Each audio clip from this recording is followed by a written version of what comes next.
Hi guys, welcome back to my channel. This is 2K Mom Lifestyle channel. I am Priya. இன்றைக்கி என்ன video பார்க்க போகிறோம் அப்படின்னு பார்த்தீங்கன்னா, நாங்கள் என்னோடய கிச்சன் கவுண்டர் அப்படி எந்த அளவுக்கு நான் ஆர்கனைஸ் பண்ணி வச்சுருக்கேன் அப்படின்னு சொல்லிட்டு உங்களுக்கு கொஞ்சம் காட்டலாம். நான் எப்பவும் பழைய மாதிரி நிறையா ஆர்கனைஸ் பண்ணி வச்சுருந்தேன். இப்போ நியூவாக ப்ராடக்ட்லாம் வாங்கியிருக்கேன். சரி, அதெல்லாம் வச்சு ஒரு மாற்றி ஆர்கனைஸ் பண்ணி காட்டலான்னு சொல்லிட்டு தான் இன்றைக்கி இந்த வீடியோ நான் எடுத்தேன். அதுக்கு முன்னாடி நான் டிமார்ட் போயிட்டு வந்த ஜாமான்லாம் அப்படியே வச்சுருந்தேன். சரி, அதை கொஞ்சம் ஆர்கனைஸ் பண்ணி வச்சிடலாம் ஃபஸ்ட்டுன்னு சொல்லிட்டு அதெல்லாம் எடுத்து நான் அடுக்கி வச்சிட்ருக்கேன். மோஸ்ட்லி மளிகை ஜாமான், மிளகு, சீரகம் இதெல்லாம் வந்து நான் 3 மந்த்ஸ்க்கு ஒன்ஸ் மொத்தமாக வாங்கிப்பேன். மற்றபடி நான் மாதம் ஒரு தாட்டி டிமார்ட்டுக்கு போவேன். அப்போ வந்து இந்த ரவை, சேமியா இந்த மாதிரி ஐட்டம்லாம் கொஞ்சம் கொஞ்சமாக வாங்கிப்பேன் அப்பப்போ போகிறப்ப. அது மெயினாக நான் டிமார்ட் போனால் ஃபஸ்ட்டு எடுக்கிற ஒரு விஷயம்னு பார்த்திங்கன்னா, நான் பிஸ்கெட் தான். நியூட்ரிசாய்ஸ் பிஸ்கெட் தான் எடுப்பேன். என்னமோ இந்த 10 ரூபா பாக்கெட், 20 ரூபா பாக்கெட்டில் வராத டேஸ்ட்லாம் அந்த 1 கேஜி பேக்கில் தான் நான் அந்த டேஸ்ட்டே எனக்கு இருக்கிற மாதிரி ஃபீலாக இருக்கும். உங்களுக்கும் அப்படி தானே எனக்கு தெரியல. ஆமாம், அப்படி தானே சொன்னால் எனக்கு கமெண்ட்டை சொல்லுங்கள். அப்புறம் கொஞ்சம் ஜாமான்லாம் எடுத்துகிட்டு கொஞ்சம் நானும் பிள்ளைங்களாம் சேர்ந்து ஆர்கனைஸ் பண்ணி வச்சோம். ஃப்ரைடேனால காலையிலேயே ஹேர் வாஷ்லாம் பண்ணிவிட்டு மதியானம் சாமியெல்லாம் சுத்தம் பண்ணி வீடெலாம் சுத்தமாக தொடச்சி க்ளீன் பண்ணோம். பாப்பாவை தான் கூட தர சொன்னேன். சூப்பராக க்ளீனாக கூட்டி கொடுத்தா. என் பொண்ணு இல்லை, என் சித்தி பொண்ணு. அவள் தான் சுத்தமாக கூட்டி கொடுத்தா. அவள் கூட்டி கொடுத்தா ஃபுல்லாக நான் துடைச்சிட்டு எல்லா வேலையும் முடிச்சுட்டு, சரி சாயந்தரம் முதல்ல விளக்கு போட்டுடலான்னு சொல்லிட்டு விளக்கு ஏற்றிட்டு இருந்தேன். சாமி பக்தி ரொம்ப உள்ளவங்களான்னு கேட்டால் அப்படிலாம் கிடையாது. சாமி கும்பிடுவேன். எனக்கு சாமி வந்து ஏதோ ஒரு வைபாக, ஒரு நல்ல வைபாக எனக்கு ஒரு இருக்குதுன்னு சொல்லிட்டு ஒரு ஃபீல், அவ்வளோதான். அதனால் அதுக்காக நான் சாமி கும்பிடுவேன். கும்பிடாமே இருக்க மாட்டேன்னு கிடையாது.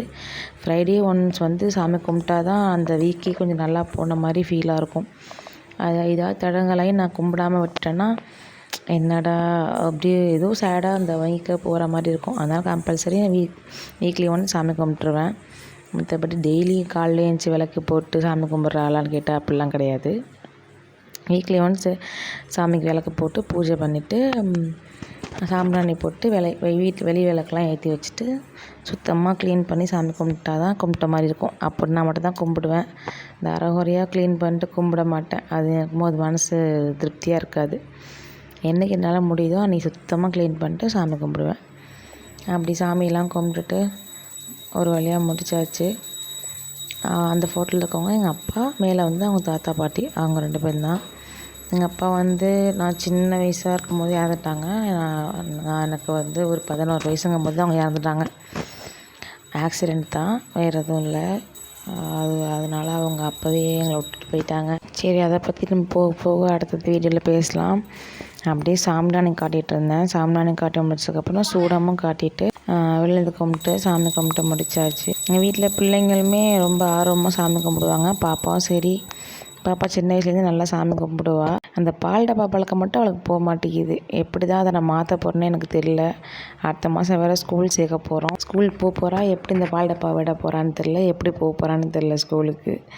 எப்படி நான் அவளை செட் பண்ணி மாற்ற போகிறேன்னு எனக்கு ஒன்றுமே புரியல. ஆனால் எல்லாம் சொல்கிறாங்க ஸ்கூல் போயிட்டா கொஞ்சம் மாறிப்பாங்க, மறந்துடுவாங்க அப்படின்னு சொல்கிறாங்க. பார்ப்போம் எந்த அளவுக்கு மாறுறான்னு சொல்லிட்டு.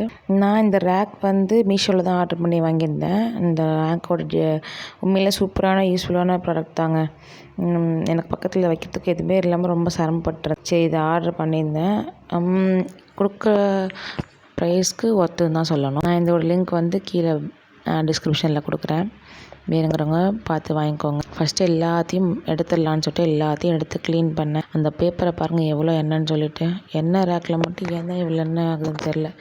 அதுக்காக தான் மெயினாக நான் எண்ணெய் பாட்டிலும் ஆர்டர் பண்ணி வாங்கியிருந்தேன். எண்ணெய் ஊற்றாமல் இருக்குன்னு சொல்லிட்டு நான் ரிவ்யூ பார்த்ததுனால தான் அந்த எண்ணெய் பாட்டில் ஆர்டர் பண்ணி வாங்கியிருந்தேன். ரொம்ப நாள் ஆசைப்பட்டு வாங்கின பாட்டில். அதை நான் யூஸ் பண்ணிவிட்டு 1 மந்த் கழிச்சு எந்த அளவுக்கு இருக்குன்னு சொல்லிட்டு கண்டிப்பாக நான் ரிவ்யூ சொல்கிறேன். இது வந்து மீஷோ பாக்ஸில் வந்து அந்த கீழே பேக்கிங்கில் பண்ணி கொடுத்தது தான். சரி, அதை ஃபஸ்ட்டு விரிச்சிட்டு அதுக்கப்புறம் நியூஸ் பேப்பர் போடலாம்.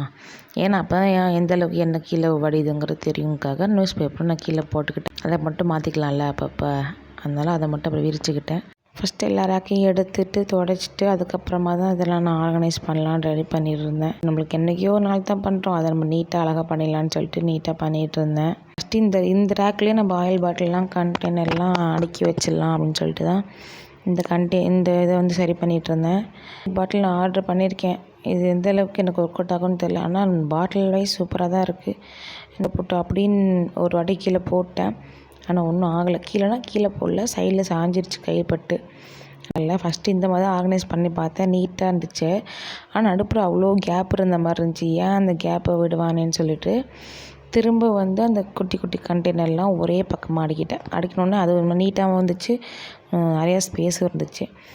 இதில் தான் ஃபஸ்ட்டு ஆயில் கண்டெய்னர்லாம் வச்சுருந்தேன். சரி இப்போ இதில் மாற்றி வச்சிடலான்னு சொல்லிட்டு இதில் வந்து மாற்றி வச்சுட்டு இதில் உப்பு டப்பா 2யும் அப்புறம் வந்து ஸ்பூன் போடுற அந்த பாக்ஸையும் அந்த பக்கெட்டு வச்சுட்டேன். மெயினானது காலையில் போடுறதுக்கு வந்தோடனே எனக்கு டயமாக இருக்குன்னு சொல்லிட்டு அதை ஃபஸ்ட்டு நான் டீ தூளையும் நான் வச்சுக்கிட்டேன். அதுக்கப்புறம் அந்த குட்டி குட்டி கண்டெய்னரில் என்னென்ன ஆர்கனைஸ் பண்ணியிருந்தேன்னா மிளகுத்தூள், ஜீரகத்தூள், அப்புறம் கரம் மசாலா, மஞ்சத்தூள் எப்பவுமே 5 பெட்டியில் தான் வச்சுருப்பேன். அது என்ன பண்ணேன்னா அதுலேருந்து இதில் மாற்றி கொட்டிட்டு அதில் வந்து கடலப்பருப்பு கொட்டி வச்சுக்கிட்டேன். கடலப்பருப்பு தாளிக்கிறதுக்கு அப்பப்போ எடுக்க வேண்டியதாக இருக்குன்னு சிரமமாக இருக்குன்னு சொல்லிட்டு அதிலே கடலப்பருப்பையும் கொட்டி வச்சுக்கிட்டேன். அதுக்கப்புறம் இதில் வந்து இதெல்லாம் தான். அப்புறம் கசகசா இந்த மாதிரி கொஞ்சம் ரொம்ப ரேராக யூஸ் பண்ணுறது பின்னாடி வச்சுக்கிட்டு அப்பப்போ யூஸ் பண்ணுறது ஃப்ரண்ட்டில் வச்சுக்கிட்டேன். மெயினாக மஞ்சத்தூள், கரம் மசாலா, ஏலக்காய் இதெல்லாம் சொல்லிட்டு ஃபஸ்ட்டே வச்சுருந்தேன். ஏன்னா டீயில் வந்து மோஸ்ட்லி ஏலக்காய், இஞ்சி இது 2ம் போட்டு குடிக்கலாம். எனக்கு டீ குடித்த மாதிரியே ஃபீல் இருக்காது. அப்போ தான் ஒரு ஏதோ டீ குடித்த மாதிரி ஃபீல் இருக்கும். அதனால் கண்டிப்பாக அது எப்போவுமே கண்ணுக்கு நேராக வச்சுப்பேன். அதெல்லாம் வச்சுட்டு கொஞ்சம் கொஞ்சமாக மேய்ச்சிட்டு இருந்தேன். அதுக்கு கீழே வந்து சர்க்கரை ஃபஸ்ட்டு நாட்டு சர்க்கரை போட்டு தான் டீ குடிப்போம்.